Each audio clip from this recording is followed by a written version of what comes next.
Hello, this is a presentation about GCSE Parasites and Mutualists. Pause the video at any point and make your notes accordingly. You can also screenshot certain parts of this presentation. We're going to start off with some definitions. The keywords are highlighted in different colours. We're going to talk about a relationship called symbiosis. This means a relationship between two organisms that depend on each other for survival. Think of the word sim as in together. Two examples of symbiosis are parasitism and mutualism. I'd like you to look in the back of your textbook to define the following terms. Pause the video when you're ready to move on and pause again. First of all, we're going to look at some examples. Parasites and hosts. On the left-hand side, we have some parasites, and we have the hosts on the right-hand side. In the first example, the flea is the parasite, and it lives on the dog. The fleas feed off the blood of the dog, but does not kill it. This helps us to understand the idea of a parasite, something that feeds on a host without actually killing it.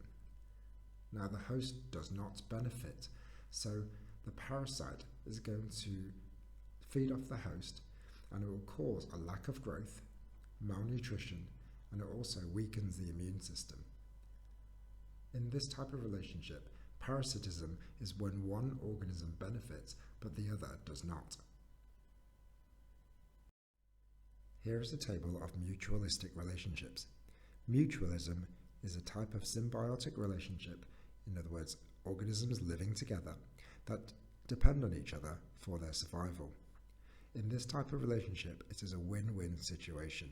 A win-win relationship means that both of the organisms will benefit somehow, either giving each other food or giving each other shelter or security, or providing the necessary environment for that organism to live. Study this table and you can use some of these examples when answering questions. Here are two video links. You'll find these on the Google Classroom. I'd like you to watch both of the videos and make some notes.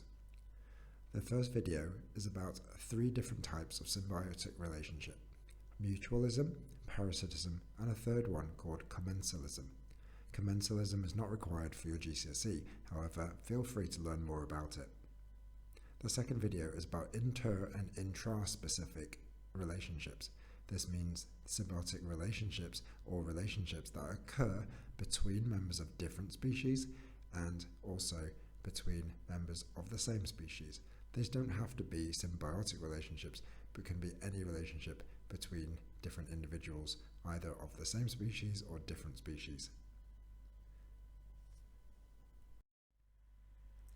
For the final activity, do this question. This is posted on Google Classroom as a question, so you just need to respond in the classroom itself.